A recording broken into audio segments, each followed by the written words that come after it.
What narrative around fertility needs to change? If women are taught how to really nourish and take care of their fertility, it doesn't have to be hard to get pregnant. Was it a little kind of scary for you to narrow into fertility as a content creator? Yeah.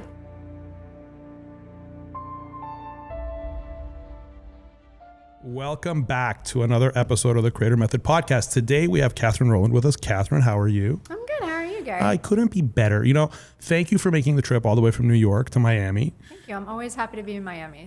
So. It's not bad. I find that as opposed to like when we lived in Toronto, it was a lot harder to get people to come to the podcast. 100%. It was a lot harder. I feel like we give people an excuse to come to Miami if they needed one. Right. Yeah. Okay, let's jump into it. I want to go straight to your bio. So today's guest is Katherine Rohland, founder of Manhattan Medicine Woman and a licensed Chinese medicine practitioner specializing in fertility and women's reproductive health. With advanced training in Chinese medicine, gynecology, nutrition, trauma healing, and pediatric care, Katherine has helped countless women support their bodies naturally on the path to pregnancy. But what makes her work especially interesting is not just the medicine, it's her mission to change the narrative around fertility, to move women from fear and confusion into clarity and empowerment. Today, we are going to talk about fertility through a holistic lens, and then we are going to break down how she's building authority and a business around this deeply emotional, highly sensitive niche. How was that? Did I do good? Amazing. Awesome.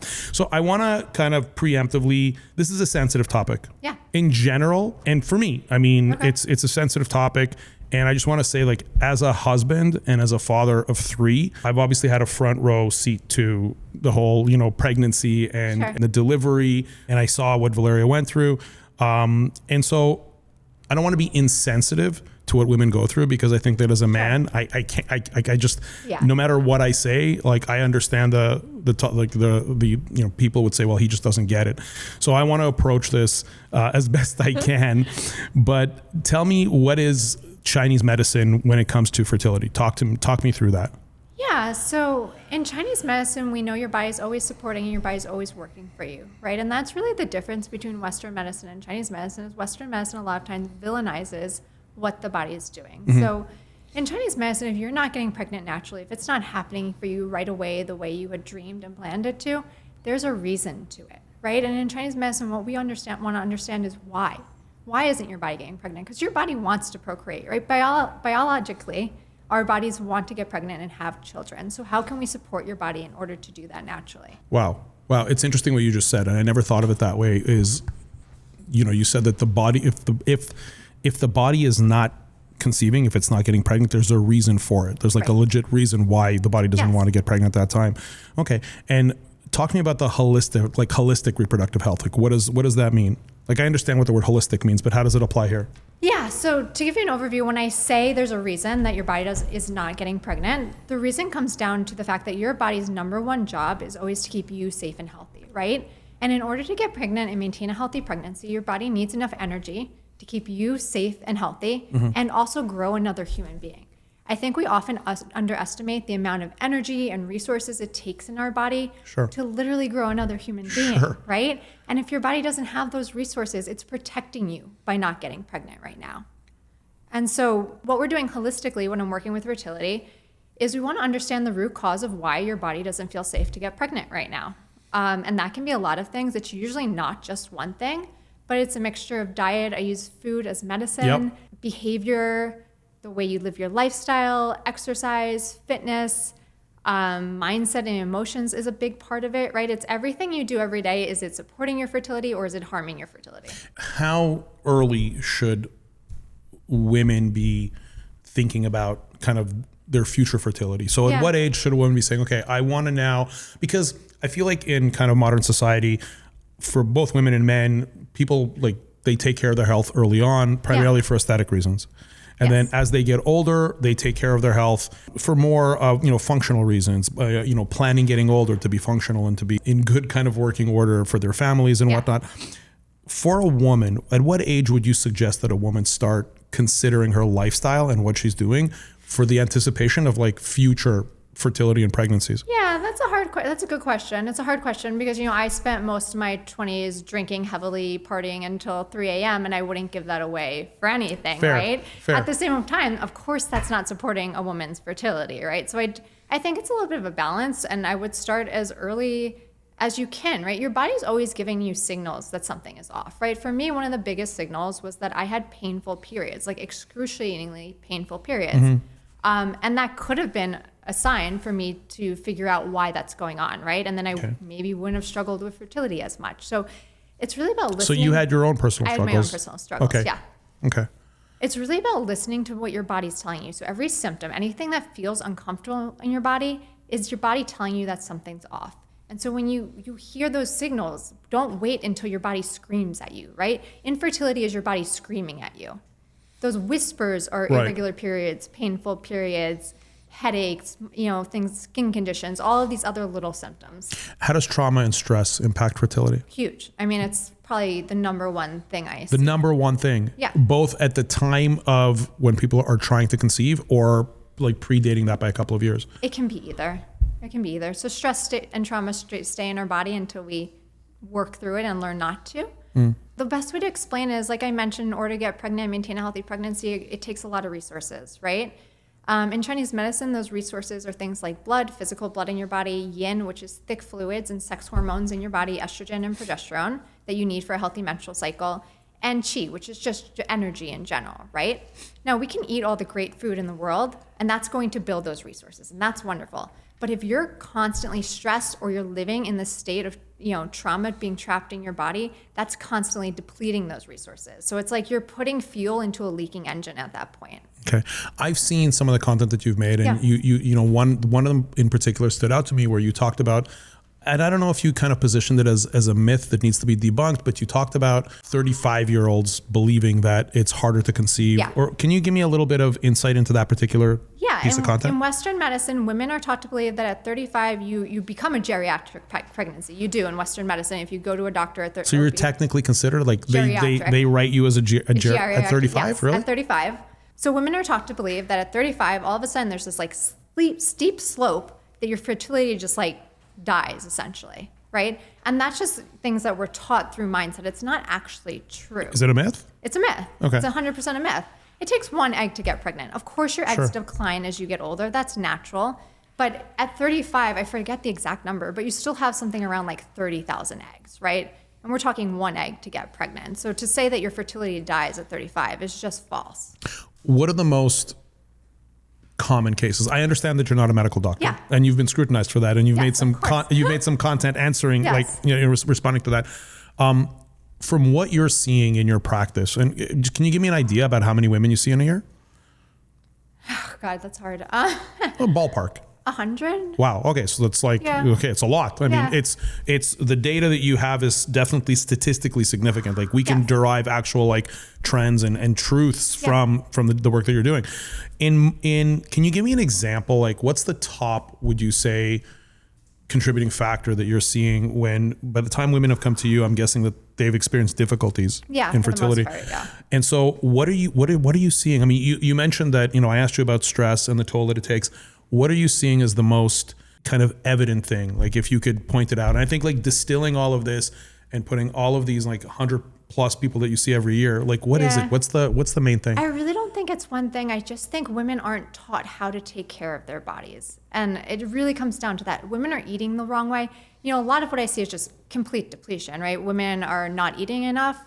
And that right there, if you're not eating enough, your body's not getting the energy. Eating enough? Eating enough. Is this in the pursuit of like a slender aesthetic? For the most part. Really? Yeah. So it's interesting. No, I'm not like laughing. Again, I'm treading lightly because I don't want to seem insensitive, but it's almost like ironic that women are maybe earlier in life, they're working towards this aesthetic. They're basically starving themselves to get as much fat off their body as possible, to a certain degree to attract, the opposite sex. And then when they attract the opposite sex and it's time to procreate, they then are having a problem because of the activity that they partook in, in order to get to that point. Well, I'd actually argue that the reason women want to look a certain way actually isn't for men. A lot of times it's comparison to other women. Wow. Right. Yeah. There obviously is a male factor involved, but most of the time it's more comparison to other women. Really? For the most part. I think so. You're probably not wrong. I think, look, in general, I say this often, and I say it mostly off camera because it's not applicable to what I do, but I believe that the beauty standards, if I really have to think about it, and this is an interesting thing, it's like the beauty standards that are around today, men I think, care a lot less than women think. Yeah, I think for 100%. a man to be attracted to a woman, both physically and emotionally, it doesn't require the level of beauty and the level of the things that women do and how they're competing amongst each other. So it is interesting. That's a really good point.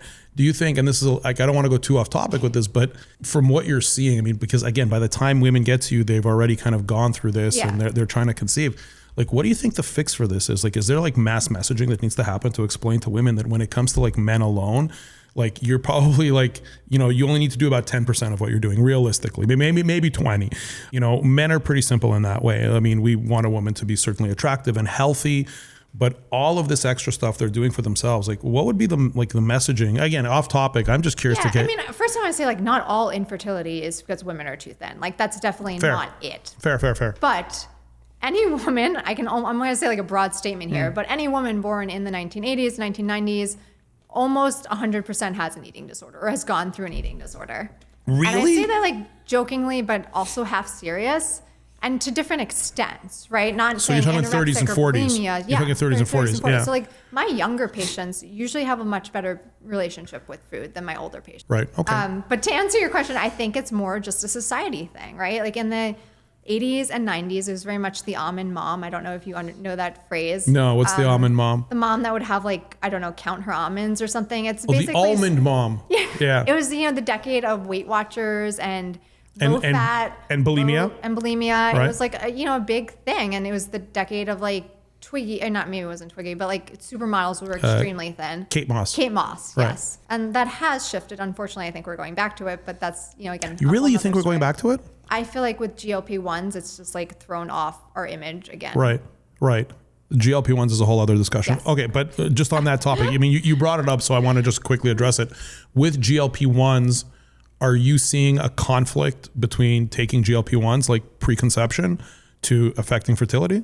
It's not a big part of what I work with, if I'm being honest, but all I do know is medically you are supposed to stop taking GLP-1s a certain amount of months before getting pregnant because it does affect the egg. Right. What narrative around fertility do we feel needs to change? We have some smoothies here for us, if that's okay with you. Yeah. Awesome. Yours is blue. I hope that's okay.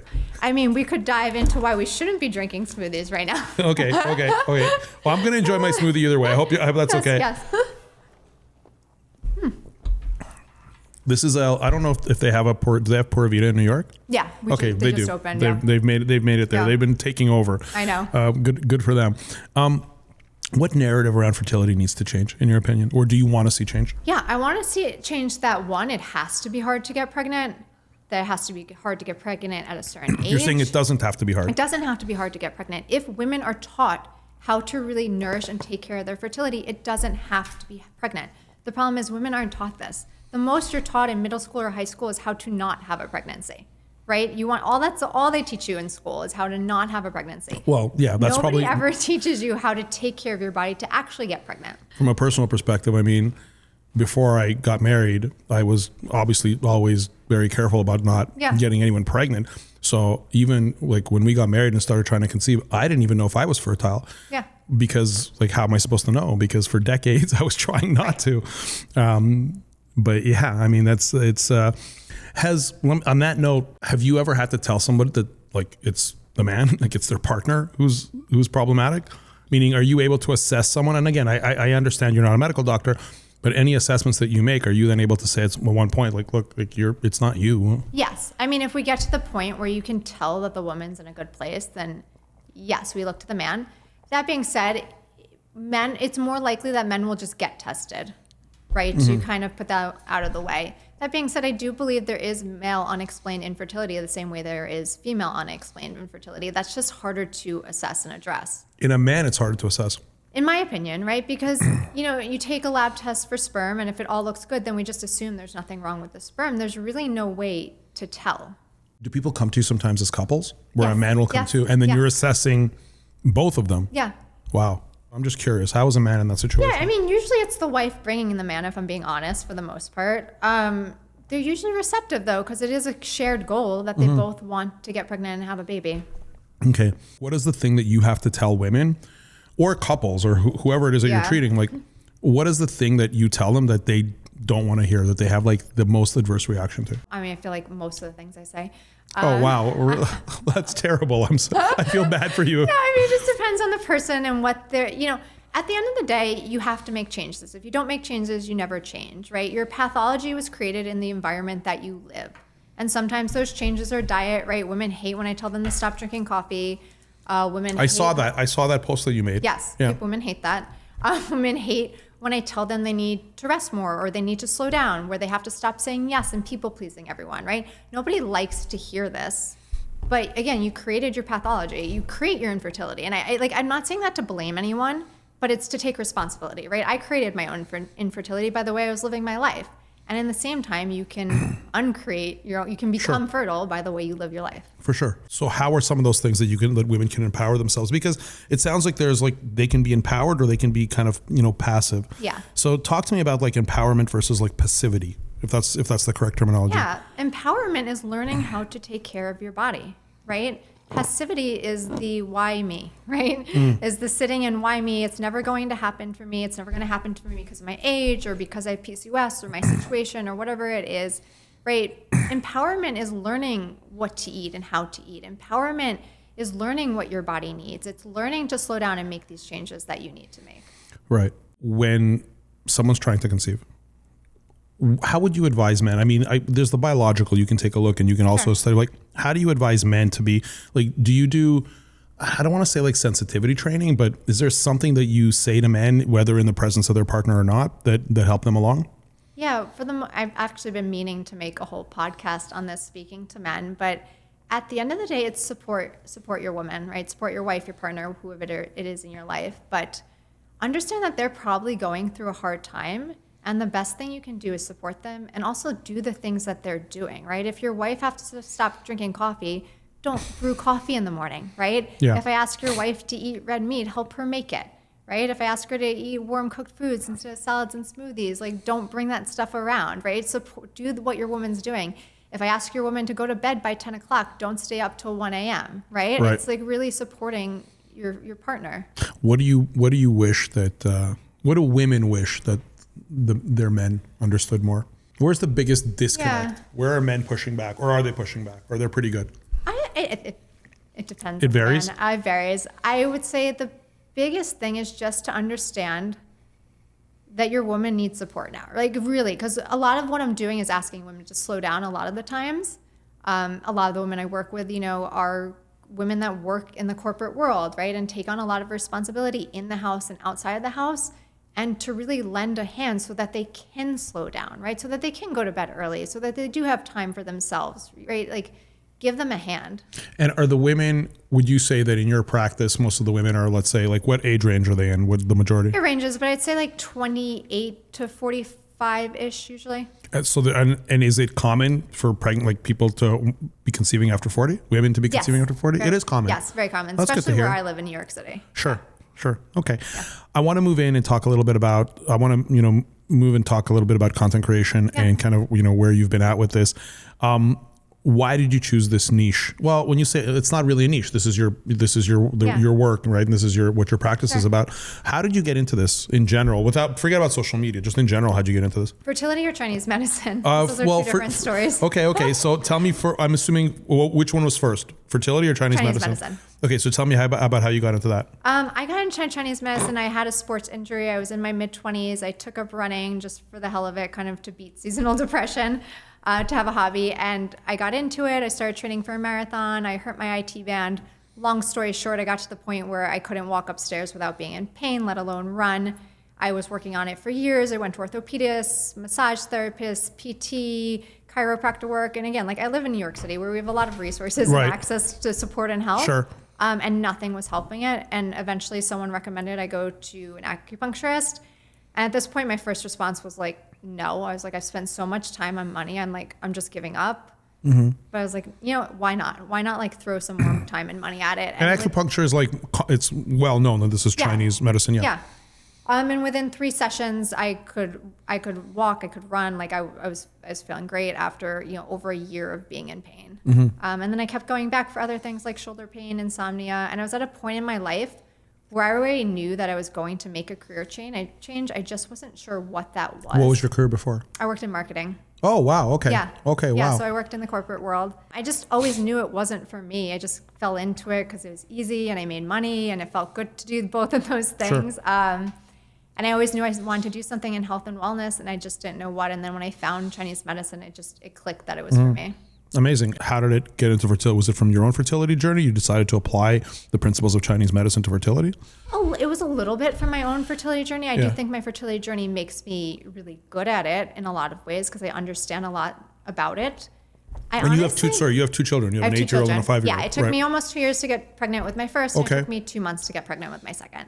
That's a lot of that's progress. That's progress, right? So did you apply the principles of Chinese medicine to your second pregnant? Did you apply it to your first as well? I applied to my first. It took longer, and I was newer to the medicine, and You're like the ultimate testimonial to my own testimonial. Well, no, to what you do. Yeah. Do you talk a lot about that in your content? I sometimes do, yeah. Yeah, I mean that like every day, but yes. I mean, maybe not every day, but what's that? So maybe I should do it every day. Well, I don't know about every day, but you should definitely be sliding it in as your origin story, because that's a powerful message to me. Because if I was considering using your service, or if I had a friend, the first thing that I would say is there's this woman in New York who, she's not a medical doctor. However, she took 2 years to have her first child, and then she got into Chinese medicine and, specifically into fertility, and it took her 2 months to conceive for her second. Yeah. And then I would also argue, because what would the objection that I would get, or part of the problem is somebody would say, I feel like I'm too old. And I said, I would say to them, well, this, Katherine, she had her first child, and then 3 years later, 3 years later, she was able to do it in 2 months instead of 2 years. So there's definitely something there. I just think it's a powerful thing, especially when it's you. So I think bringing in that part of your origin story to discuss it from time to time in short form clips, and even starting out like when you start a clip, or even just having that context spread throughout your content, I think is really powerful. Yeah. And I would even consider putting it in your bio. Now, I know you've had some testimonials that I've seen, but the progress is real that you're making with women. Absolutely. Yeah, but it's exciting real. Exciting real. Yeah. So I'm surprised. Tell me some of your success stories. I want to know your success stories. I recently had a patient who is in her mid 30s. I forget ages, honestly, because I try not to pay too much attention to them. But she'd been trying over a year to get pregnant, her and her husband. She had fibroids, excruciatingly painful periods where she said she couldn't walk for 3 days.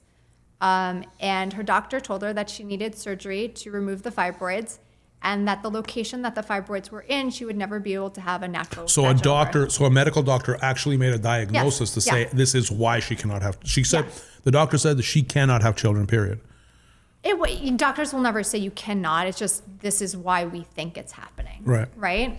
And so to remove the fibroid surgically, she wouldn't be able to have children vaginally naturally. And that was really important to her. And so she came to me. We got through a cycle where her periods went from excruciatingly painful to no pain at all. Wow. And then the next month she got pregnant naturally. So I can't tell you if the fibroid disappeared or not. Most likely it did based on the menstrual pain, but she got pregnant, right? And that was after, it took her about, I want to say 3 to 4 months of working together, and she was trying for a year before that. Wow, that's incredible. What was your training? How did you prepare yourself to be in this field? Yeah, so as a Chinese medicine practitioner, I have a master's in acupuncture and Chinese medicine, which is a 3-year program.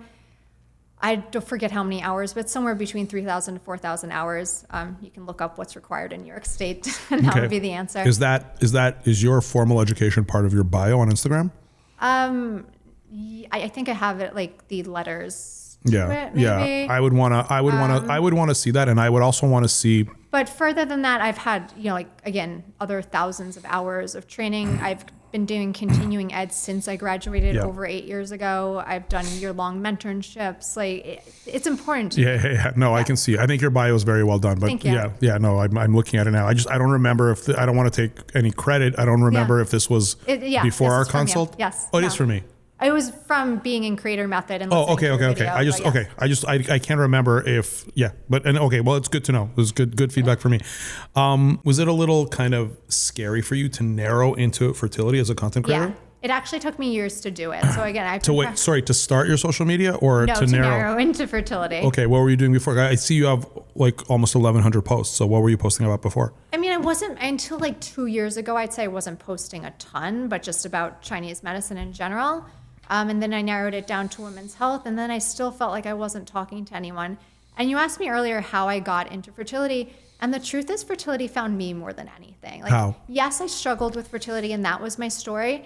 And then I just kept getting women in my practice coming to me for fertility, and they just kept getting pregnant. And everyone was around me was like, Katherine, like you have a gift. You should specialize in fertility. And I'm like, well, I'm a Chinese medicine practitioner, which is a Taoist medicine, and I'm not treating fertility, I'm treating the person. So it's like against the realm to say you specialize in something, which really is what we're taught in school. But then I just kind of, said that's bullshit and like, let's do this. And when I did narrow it down, it really helped. Amazing. Yeah. I mean, listen, it's a powerful thing that you do. I'm just looking at your bio right now. 99% success rate helping women conceive. Like that is a powerful statement. Yeah. You're really doing meaningful work. Like when I talk about your work, I mean, talking about social media, one of the things that really drives my social media and everything that we do, Valeria, myself, our organization, and the people that we work with, like the who are part of Creator Method, it really is about creating impact. And so when I think about the impact that you're creating, I mean, this is the number one, like I can't imagine something like more impactful than what you're doing. Like, helping women conceive, it really is. It really is beautiful. Talk to me about your kind of your journey as a creator and what's been going on. And I'd really love to understand kind of where your head is at in terms of content creation and how it's been going for you. Yeah, my journey as a creator has been a long one. I feel like when I say long, maybe a year. But the biggest issue for me starting out was able to really speak my mind and speak my voice, right? I work in holistic medicine. I don't expect people to agree with me. I feel like I always had this guard up, like anything I post, someone would disagree with me. And truthfully, that is social media at the end of the day. So I had to just get over hurting people. I always had a big thing about hurting people too, because my goal is not to hurt people, it's to support people. Why would you think you'd be hurting people? I mean, when I say things like you don't need IVF, there's always someone someone's going to take offense with everything. I did this series of posts just saying things like, I did dancing posts, and I was like, dancing until you realize that like you can get pregnant naturally, or like just really simple things. Yeah. And I got so many negative comments from it. Why were you concerned about the negative comments? Because I'm human. Right. And fair. that's like what I had to work through. But if everything has negative comments, then to me, then nothing has negative. You know what I mean? Like discourse is natural. There's always going to be like, whenever you're in a public forum, I mean, politicians have this all the time. Literally everything they say, there's people agreeing and people disagreeing. For you, I think like the numbers really tell the story, right? Yeah.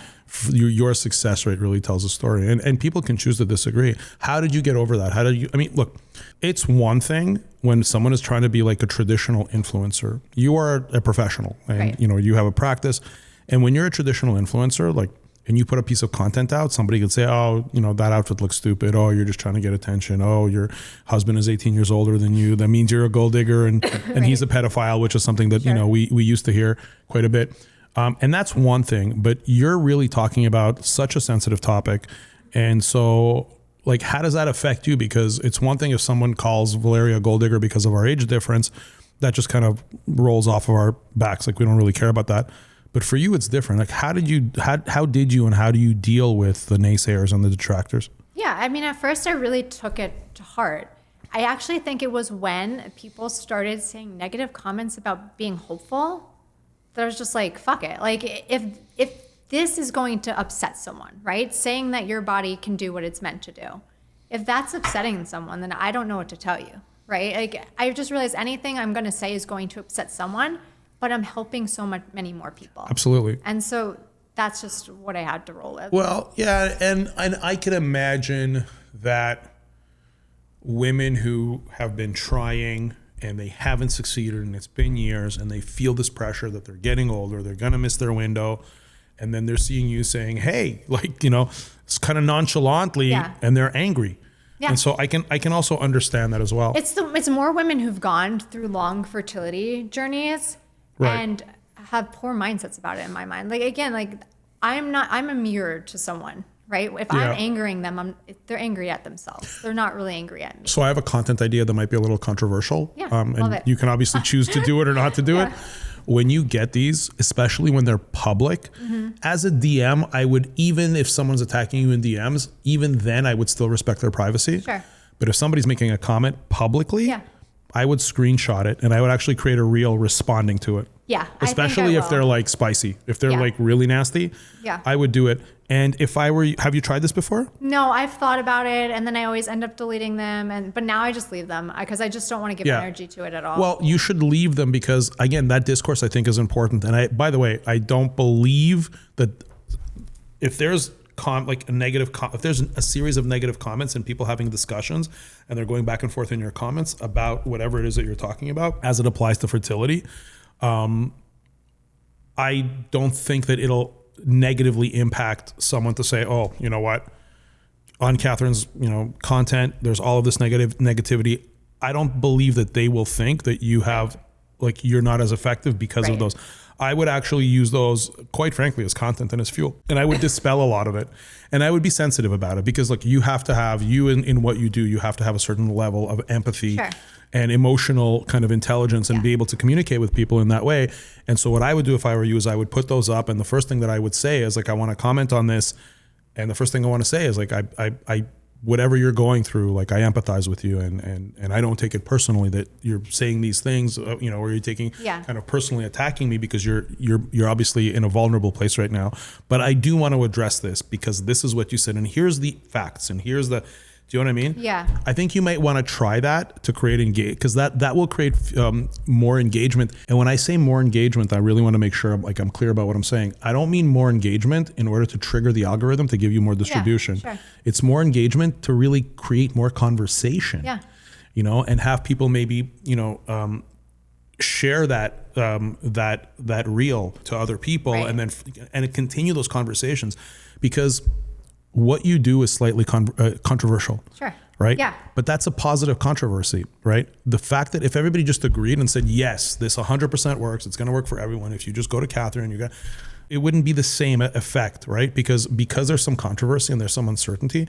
And in any kind of developing subject matter, there's always going to be people. I'm sure when, Einstein created the theory of relativity, there were a lot of people who, there was no social media at the time, so he didn't really have a stage to discuss it. But I definitely think you should be using that to your advantage when it comes to, to having that stage. And how do you balance between developing yourself as a personal brand outside of your core, your core topic, right? So I see you developing a rapport with people on social media, which is something that I'm always, I'm always advocating for.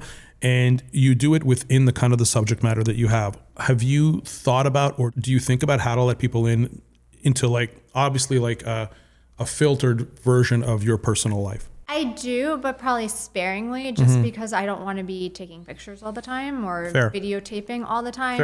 I post meals because I do think that is important to see what a good meal is a lot of the time, or see what's realistic, right? We have pizza every Friday and that's okay also. Yeah. I will sometimes post working out or, seeing friends. I'll post pictures of my kids. It's probably I'm not the best at it. And the most part, it's more just clip its versus, conducive story. But yeah, it's interesting because when I think of people in different professions, for example, realtors, lawyers to a certain degree, I look at it that the skill set for these types of professions are almost commoditized. Yeah. Meaning if you're selling a piece of real estate, let's say you have a home and you're trying to sell that home, and let's say you take 3 meetings with various realtors, for the most part, when you're talking with them, their skill sets are pretty much commoditized. You see that they know how to negotiate, you see they know the market really well, but then 10% of the conversation that you have with them is rapport building, right? They'll talk about common interests, where their kids go to school and all of this, right? They'll let you in on a little bit about their, their lives, their personal lives, if they're married, if they're not married. Right. And the interesting thing about it is that if the knowledge that they have has now been commoditized, then when you're talking to them, if you're only talking 10% if you're only 10% is rapport building, then you're making a decision which realtor to use, assuming the 90% is standard, you're making a decision based on the 10%, essentially if you like the person, right? Yeah. With you, it's very different because I don't believe that there are a lot of people doing what you do. So I don't think that your knowledge is commoditized. So I would actually go against my kind of usual thesis of you should be developing kind of the personal side, the rapport building. And I'm going to go against that a little bit. And I would say that the ratio that I would recommend a realtor or like a sales trainer or something like that, where it's more of a commoditized skill set to what you do. And I would change the ratio a little. So I don't want you to have as much pressure as sharing about like your family and all of these personal things, because you're not, I believe you're competing in a much smaller pool. And I would actually rather, because of the seriousness of the topic, as long as they feel that you're approachable and you're human in an emotionally intelligent way, then I would take that pressure off. And I believe that you're doing a good job of conveying your personality and building that rapport within the subject matter that you're discussing because of the highly personal nature of that subject matter. So I think you're hitting it already. I mean, there is a lot of competition within the holistic fertility space. I mean, I like to think I'm doing things differently. That being said, women, when they come to me, they tell me that they liked me because they liked me, right? Right. They liked my straightforwardness. They liked my attitude, right? And that's who I am. I'm not for everyone. I'm definitely not for everyone. Like, I'm not fuzzy and cuddly, and I'm empathetic and I'm compassionate, but I am very straightforward because I'm just so tired of not being straightforward. It's not helping anyone, right? But people who do resonate with me, it's because they do resonate with that. So I'll challenge that a little bit, and I'll tell you that with my content. So obviously the way that I monetize is through, creator method. Right? And a lot of the content that I create is about content creation, which is also personal, and my personality and my rapport building, it comes through in that content as well. But what I can tell you is that when people make a decision to work with me, they're basing it on the 5 to 10% of my content that has me like riding motorcycles or goofing off or doing whatever I do. It's actually interesting. Just today, I had someone DM me to say, hey, I'm really considering, creator method. Can you, what do you think? Do you think it's a good idea? And I went back to my DMs with this person, and it was interesting. 4 years ago, this person messaged me out of the blue and said, hey, I'm coming to Miami with my wife. Can you recommend a restaurant? 4 years ago. Wow. And I responded. Right. I try to respond to everyone. Same. And I responded. I said, great. Here are the restaurants you can go to. Person messaged me a couple of years after that and said, hey, I'm considering joining this other like community for entrepreneurs that he sees that I'm a part of. He's like, what do you think? And I said, the founder's actually a good friend of mine. It's top quality. You should definitely go for it. Right. So the first thing he did was he messaged me with a personal request. And I had no agenda, right? The second thing he messaged me, like, what do you think about this thing that I'm trying to do professionally? I said, I think that's a great idea. And now he's messaging me saying, hey, I want to sign up for Creator Method. So it's that journey, that unintentional journey that I went on with this individual.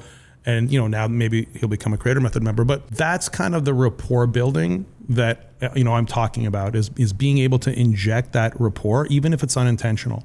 Right. So anyway, something for you to consider, but I think you're doing a good job. Talk to me about kind of what your goals are right now. So I feel like you've built a certain amount of authority.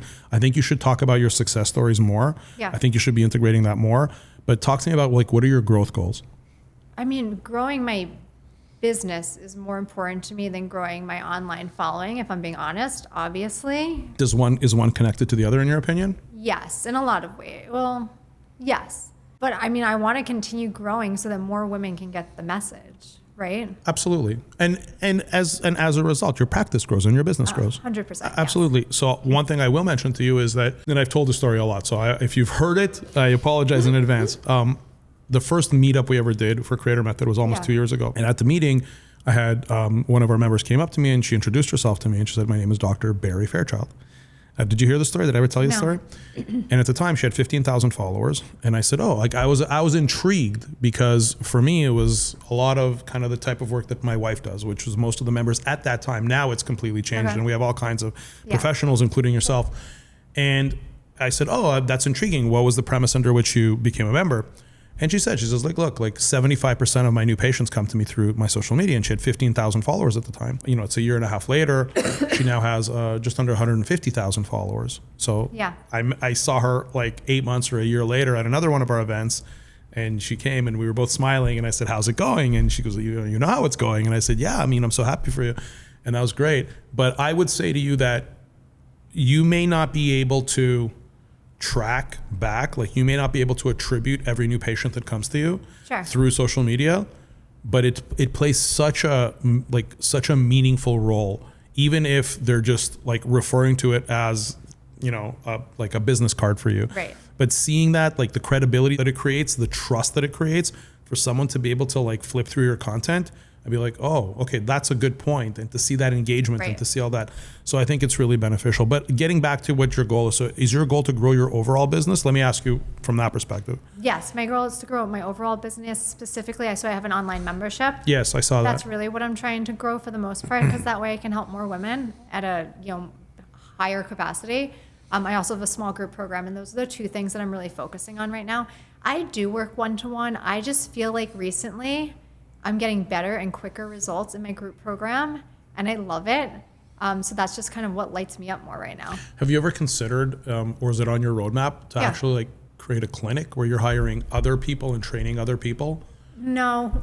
No? It's not. I mean, and that's okay. It's just not. I mean, to me, a big part of why I started working online is one, so I could reach women all over the world, but also I don't want to be stuck in a location, right? I love traveling. I love to be able to be free with my schedule, and to open a clinic and be stuck to that would just feel too constricting. But why not open? I mean, it sounds to me like everything you do, you can do virtually. What percentage of your people do you see in person versus online versus virtual? Right now, I'd say it's 25% in person and 75% online. So it sounds to me like the scalable part of your business, and this is me not even like giving you my take on how you should like on the content creation side, because to me, everything is holistic, and like the content creation and the business are tied together.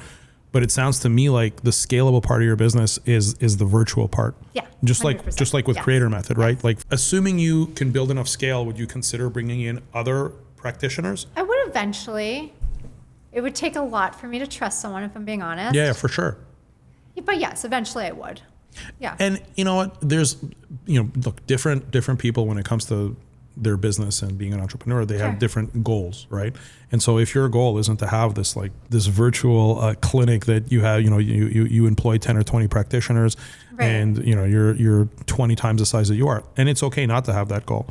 But in the short term, would part of your goal be to increase your follower count? 100%, yes, definitely. Okay. Yeah. Okay. Then my next question to you is, what are you currently doing to increase that? Yeah. So I'm posting twice a day. That's what so I was posting once a day, and just in February I started posting twice a day. That's like the only thing that I see makes a huge difference in terms of growth. Not that like it's a leaps and bounds, but I do see a difference when I post twice a day versus once a day. Right. Other than that, it's really I just keep creating content. Right. I don't say I have a direct strategy. But what I want to tell you is your growth isn't coming from the sole fact that you're posting twice a day. It's that you're posting intentional content twice a day. If you were just posting anything just for the sake of being able to say, I post twice a day, it wouldn't be moving the needle for you. Right. It's the intention behind it.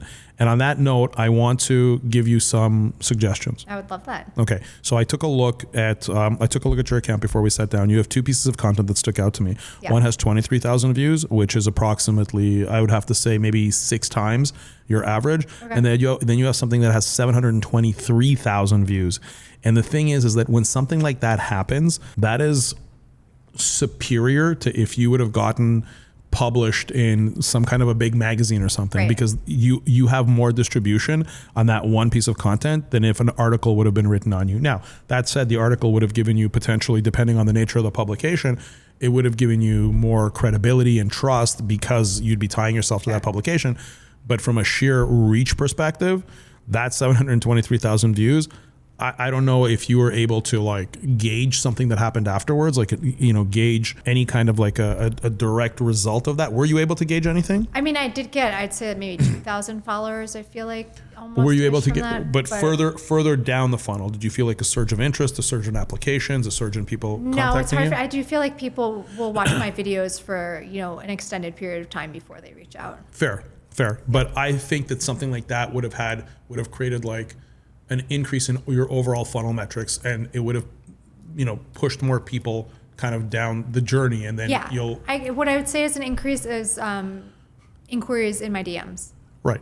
people telling me these stories. How can I help them? Things like that. Right. Okay. Yeah. So I want to take that piece of content that has 723,000 views. Yeah. Okay. And I want to do a little bit of analysis on it. So I have my ChatGPT here. Okay. And here's what I want to do. So the first thing I want to do is I'm going to grab the comment. So the first, your comment, your caption. Okay. Okay. So now I'm grabbing your caption and I'm putting that into ChatGPT.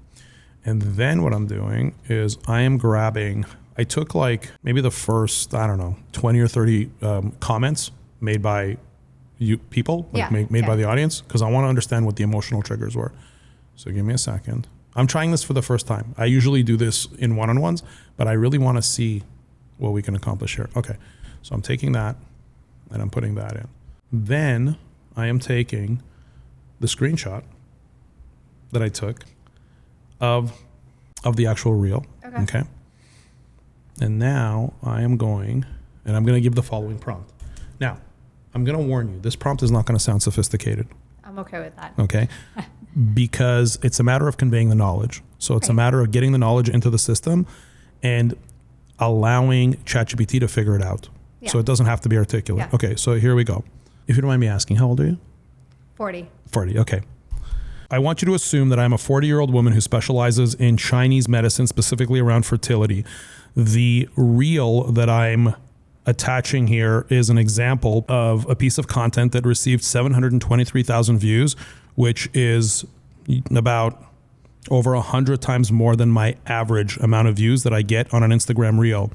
I also have attached the caption that I've created and that I wrote for this specific reel. And I've also attached a sample of comments that the audience has made when viewing this particular piece of content. I want you to understand that there was a large amount of engagement, and I want you to take a look at this piece of content and evaluate the emotional triggers that caused it to go as viral as it did. I want you to tell me why you feel it did as well as it did. And also I've included an image of my Instagram bio and a few of the pieces of content that I have up, so you can see and understand exactly what I'm about. So before you do anything else, I want you to give me, and I want you to do it reasonably in a brief way. I want you to briefly tell me why you believe this particular piece of content hit as well as it did, what kind of emotions it evoked, and why you think overall it was successful. I'm trying to teach people is that you're not talking to a human being where you actually have to sound intelligent, right? I'm just like in no particular order. I'm just trying to, as I remember what I want to hit. Yeah. And I don't believe that the more articulate and the better your grammar is that it's going to do anything. Yeah. I'm just trying to get the raw, information out. And so what I'm doing right now is I'm giving it as much information as I can. And before I'm asking it for any kind of content ideas, I want to understand, and I want the exercise that you and other creators to do, is I want to understand what is it? What was the reason for this? Because understanding the reason is something that as you move forward with content creation, it's important that you understand what's triggering people, like what is causing this emotional response, right? Why are people sharing it as much as they are? Why this reel hit 100x your normal views. 1, it triggered a primal fear, aging plus fertility, okay? The line, just in case I decided at 47 I want to have another child, is emotionally loaded, okay? It hits fear of declining fertility, fear of regret, fear of running out of time, cultural anxiety around later motherhood. That alone creates shares, right? 2, it reframed fertility preservation as simple and accessible. You took something overwhelming, egg quality, ovarian reserve, aging, and made it concrete, food-based, easy, daily. A spoonful of seeds feels controllable. Fertility does not. That contrast drives engagement. Does it make sense to you? Yeah. Okay. Yeah. 3, it positioned you as proactive, not desperate. This tone wasn't, I'm struggling. It was, I take care of my future. And then we talked about that, passively. Yeah. And okay. That evokes empowerment, preparedness, subtle authority. It also removes stigma. It sparked curiosity plus confusion. Look at the comments. Black seed versus black sesame, raw versus roasted, oil versus whole, cycle timing. Men too. Somebody asked that, how does this apply to men? You saw that, right? Yes. Progesterone, hypothyroid meds. This is ideal viral fuel. The content was simple, but it opened loops. People needed clarification. It touched multiple cultural systems at once. Islamic medicine, Hindu texts, Chinese medicine, Okinawan ancestry. When one piece of content taps multiple belief systems, it expands far beyond your core audience. 6, it was slightly controversial. A child at 47 is crazy work. Is that a quote from? There was a whole argument on that, on whether you should be having a child at 47. Not from me, from people who commented. So was the 47 in your initial comment or no? No, just other people. Yeah, other people. Okay. Phytoestrogen debate? Phytoestrogen? What's that? PHYTO? Is that something that? Oh, fake estrogen. Okay, I see. Medical skepticism. Estrogen. Any content that touches women's age, reproduction, hormones, natural versus conventional, will naturally create polarity. Polarity feels.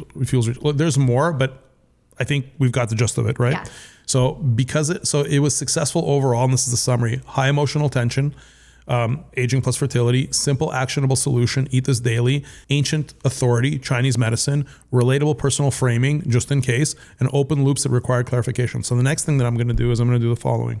Based on all of this, and assuming that I agree with you that this is why it went viral and this is why it did well, I want you to now give me specifically the text that appeared or variations of text on screen that I can put on subsequent pieces of content. I want you to give me 10 pieces of content, meaning 10 sentences, 10 short phrases that I can put as text on screen, as I did here. I will then know, as a Chinese medicine fertility expert, I will then know how to elaborate in the comments.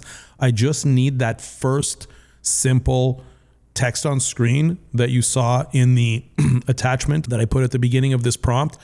And I want you to give me 10 of these that will use the emotional triggers that I created and the reasons why people engage with a specific piece of content. So give those to me now, and I want you to dig deep. I want you to be okay with controversial topics, as the entire concept of both fertility, but even more specifically Chinese fertility, is already a controversial topic. So I don't fear controversy. I want you to keep things engaging, and go ahead and give me those 10 right now. And they have to be short enough that they will fit on screen, knowing that I will then create a video that will play in the background that will have a piece of not trending music, but applicable music to the subject matter. And let's see what happens. Let's see what happens.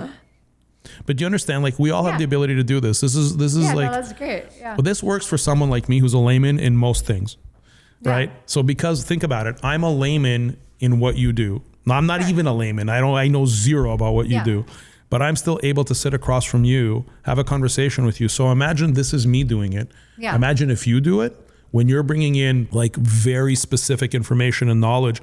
So whatever I'm going to read to you now, you have to understand that when you do this, it's going to be 100x better. Yeah. So I'm not trying for a baby right now. I'm protecting future me, something that could open up. And then from there, you extrapolate with the video in the background, with the first comment that you write, right?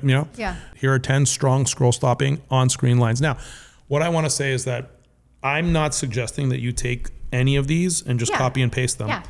But the work that the machine is doing allows you to now have these ideas and go deep into editing and deep into iteration, right? Yeah. If you want a baby at 42, what are you doing at 32? If your eggs are aging, are you supporting them or ignoring them? IVF is not a fertility plan.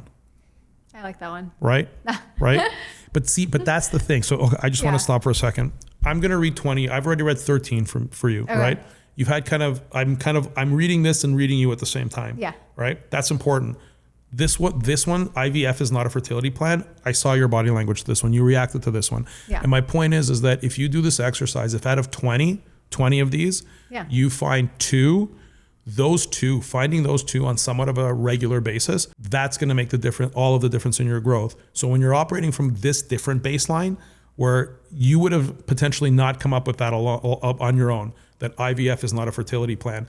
But to get to the point that you did that, you took an existing piece of content that did well, you pulled out you pulled out the comments, you pulled out your caption, you explained the concept, and now this one piece of content may make a huge difference. And this one piece of content may create those controversial comments and create debate in your content, where we talked about earlier that you can actually pull out a piece of like those screenshots and then you can respond to them, which will fuel it even more. Yeah. Right? I'll move on. We have 7 more. Okay. Egg freezing is expensive. Prevention is not. I like the idea of it because I do talk about egg freezing and how it's a waste of money, but I don't know if I like those words specifically. You can make the words yours. Yeah. You have now the concept. You have Yeah. like a seed, and now it's on you to, regular cycles do not mean optimal fertility. It's boring, but yeah. Fair. Nobody talks about egg quality until it's too late. Fertility declines quietly, not dramatically. A little boring. Okay, fair. You cannot supplement your way out of burnout and expect healthy eggs. Yeah. Your reaction Change to that it is, a little bit, but like I like the idea of it. if you might want kids someday, your body needs to know now. In any case, you've got a starting point. Yeah. And the thing is, if I challenge it a third time, it'll give me sharper things. Do you want to try, or do you want to move on to the next piece of content? I leave it up to you. Choose your own adventure. We can move on. Okay, let's move on. So the next thing that I did is I took the other piece that you did that has 23,000 views. So not as many views. What piece was that? If you're trying to get pregnant and it's not happening as quickly as you like, you have to stop drinking coffee. Oh, yeah. Okay, so that has 23,000 views. Okay. So here, now I'm going to do, this one is a little different. So this is a different use case on how I assess content. So I take this, and what I've done is I've prepared the transcript. So I took the transcript, everything you said in that video, and now I'm going to go and I'm going to say, assuming everything else about me, that I'm a 40-year-old woman who specializes in Chinese medicine, specifically in fertility, I created another Instagram reel, and I'm including the exact transcript from that reel. So I'm posting it here, I'm pasting it here right after I give you this prompt. And I want you to, again, tell me why you feel that this received approximately 10 times more views than my other content. This one performed 10 times better for very different reasons than the Sesame Reel. The Sesame Reel triggered hope plus prevention. This coffee reel triggered threat plus interruption. Here's why it hit. It attacked a daily habit. Stop drinking coffee. That's not abstract advice. That's personal, immediate, behavioral. Most women 30 to 40 drink coffee daily, feel dependent on it, already feel tired, already feel stressed. You touched a ritual. When content challenges a daily ritual, it stops scrolling. It created instant tension in the first 3 seconds. I won't read I'll just go to the summary. It introduced a simple villain. It reframed fatigue. It used a metaphor that sticks. It's controversial enough to debate. It evokes guilt and urgency. It aligns with your authority and identity. The core emotional triggers this hit was fear of doing something wrong, desire to control outcomes, anxiety about timing, frustration, why isn't this working, guilt about modern lifestyle habits, hope that removing one thing could help. Okay, so there's a bunch more stuff, but I'm going to go into the next one. So now what I'm going to say is, based on the success of this particular piece of content from the transcript that I gave you, I now want you to give me 10 introductory sentences, some may call them hooks, that I can say as a professional in fertility, specifically in Chinese medicine, that will get people to stop and pay attention to what I'm talking about. Understand that I have enough expertise to be able to say and dictate the rest of the 30 to 60 seconds. So I don't need a script from you.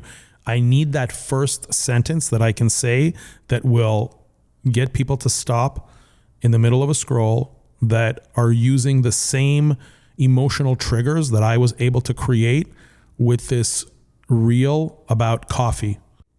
Good, we're leaning into disruption.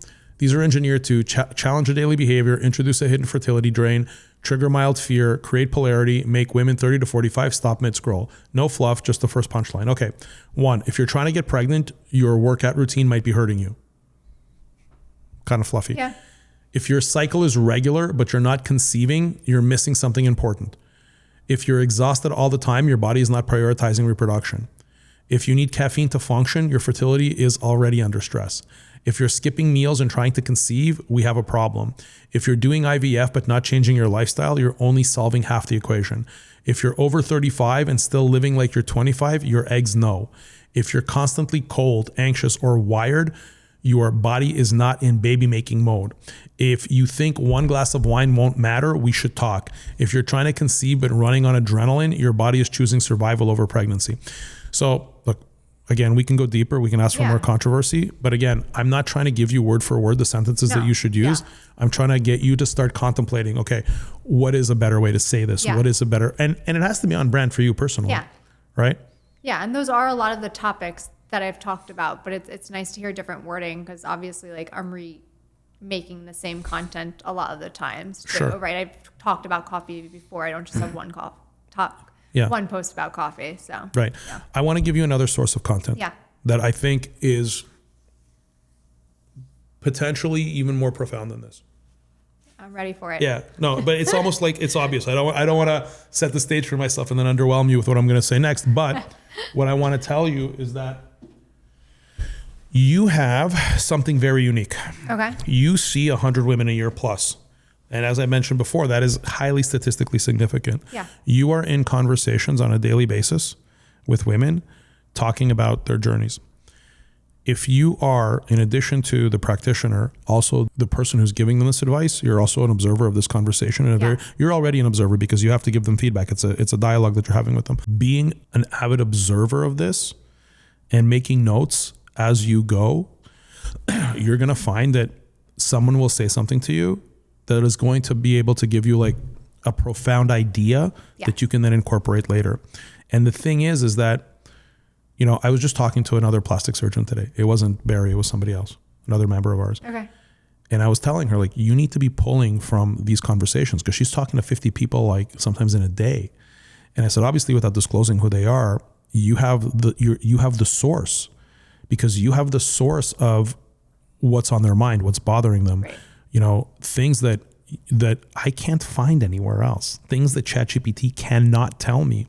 So you have that same source. Yeah. So I think you're underestimating the power of the conversations you're already having. So as a knowledge-based creator, for you to be completely like original, quite frankly, is you're drawing from your experiences, because your experiences in dealing with your patients are unique to you. Mm-hmm. So my suggestion to you is, I mean, look, you can do this a couple of ways, right? Sure. You can record the whole conversation, assure that it's going to be private, take the transcript, run it through ChatGPT and say, pull out content ideas based on, furthermore, you can do it like kind of take more of a big data approach where you're putting in a lot of data, where after 20 conversations, you can put in saying, these are 20 conversations with 20 different women.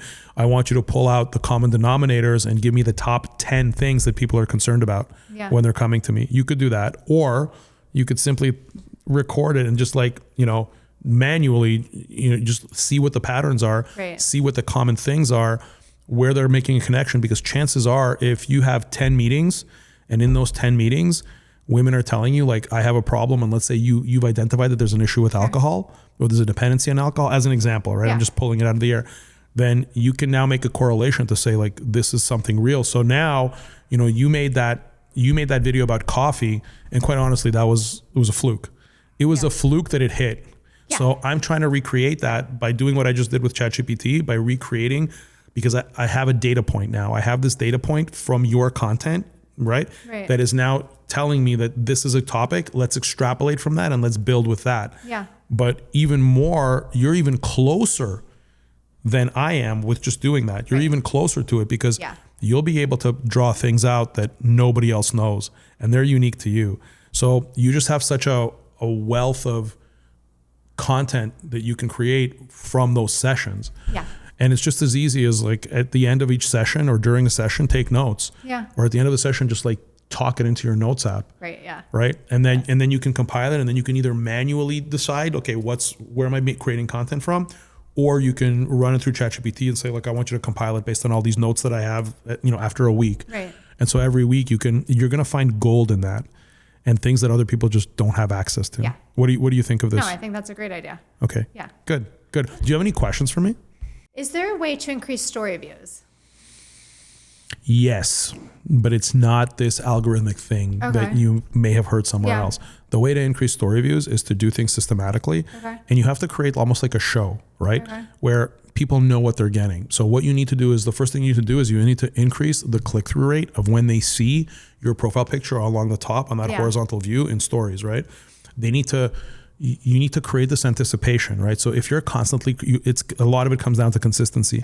So if you're constantly engaging and there's an interesting thing to see in your stories, then they're going to keep coming back for it. Yeah. But if, let's say, if it's inconsistent and there's nothing interesting there, like, you know, I don't know, like people, it's like anything else. Like people know, oh, okay, you know, Katherine has something. Oh, what's going on with Katherine today? Oh, because I remember like the last 5 days there was interesting content there, so I'm going to come back to it. Yeah. People always think that the algorithm is punishing them. It's not. The algorithm is deprioritizing you because you're not interesting. Not you specifically, but that's fair. Right? So just, you create compelling content there. And once you create compelling content there, it'll take care of itself. Yeah. It's actually that simple. Okay. But there's no hack to it. There really isn't. Yeah. And by the way, like hacks do exist. There are ways to game the system, but they're short-lived because people who, when they try to hack the system, whether it's more story views, more reel views, more anything, then Instagram figures it out. Like the engineers figure it out and they correct. Yeah. And that's why people over the years, I've just been in social media for 15 years now. And so that's why everyone's instead of chasing the algorithm, they should be developing their skills as communicators because that's where the real longevity is. That's where the real numbers are. Yeah. Right? Yeah. That's how you increase story views. All right. I like that. Yeah. Thank you. Anything else? Yeah. What are your thoughts on Instagram versus TikTok now? Because I first grew on TikTok. Yeah.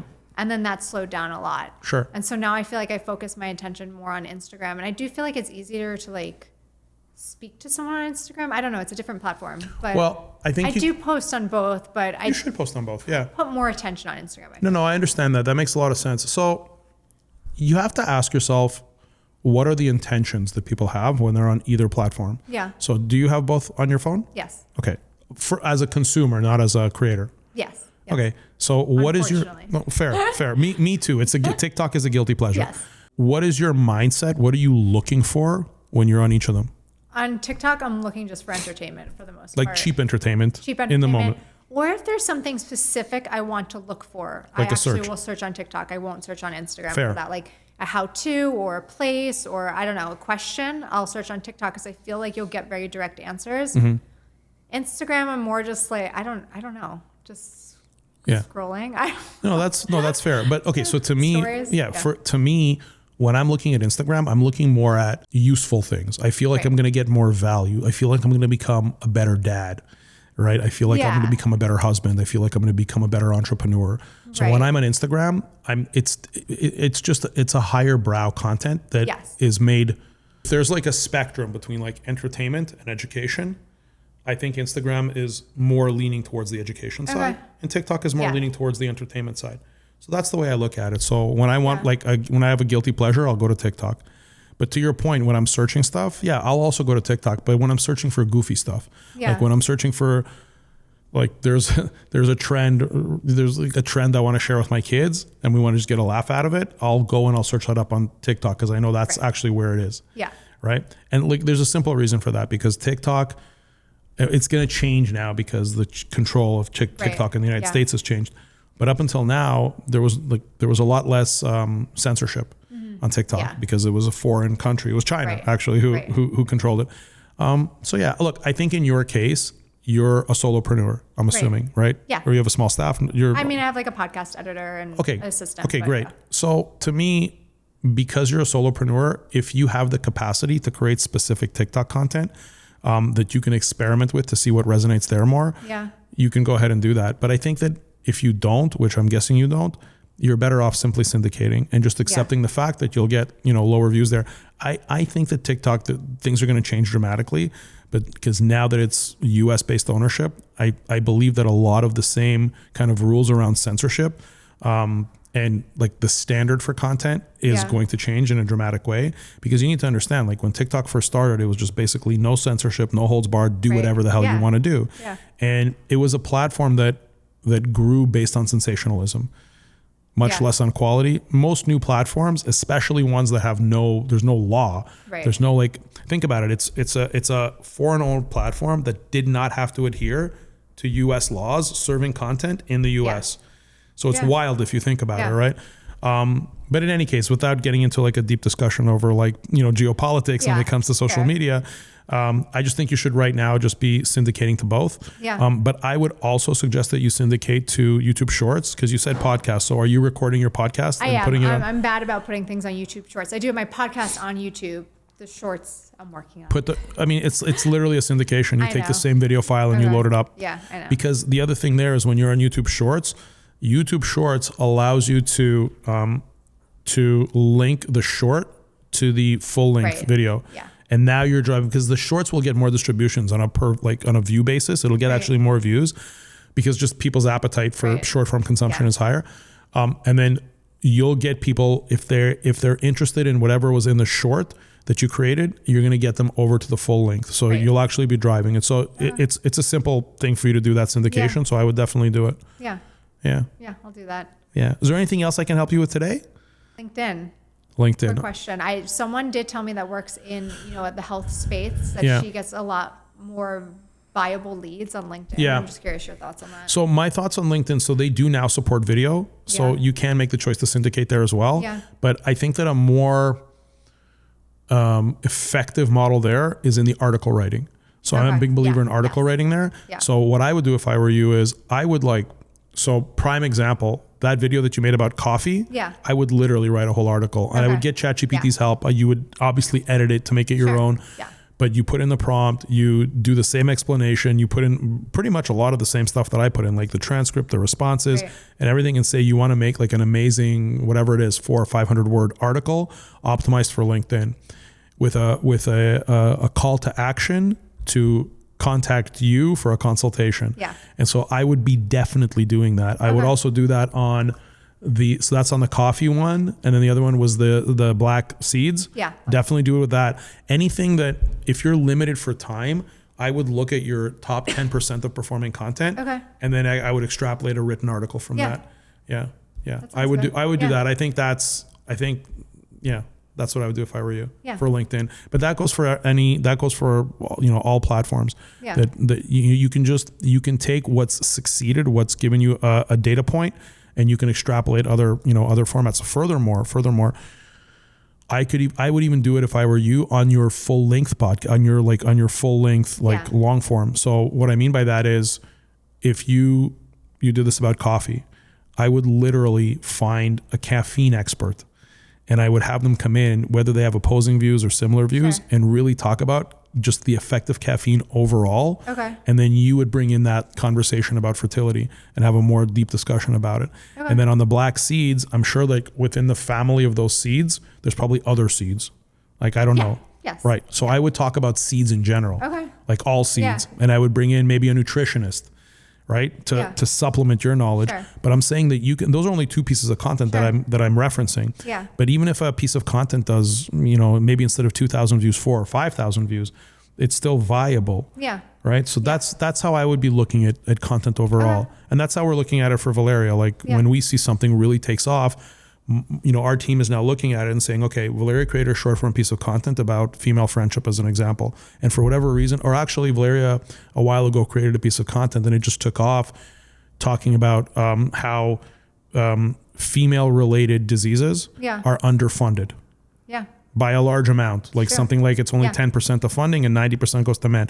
And so Valeria just made that because she heard that stat and she talked about it, and the video did really well. It got a lot of attention, millions of views. So I would then go back and say, okay, Valeria, who are we bringing onto the podcast to either discuss this with you, or is it a solo, or who's that podcast with? So those are the kind of things. Yeah. You have to in general start thinking more about thinking of yourself. It's in addition to what you are now as a practitioner, you're also a media company in your space. Okay. That's how you have to think about it. Yeah.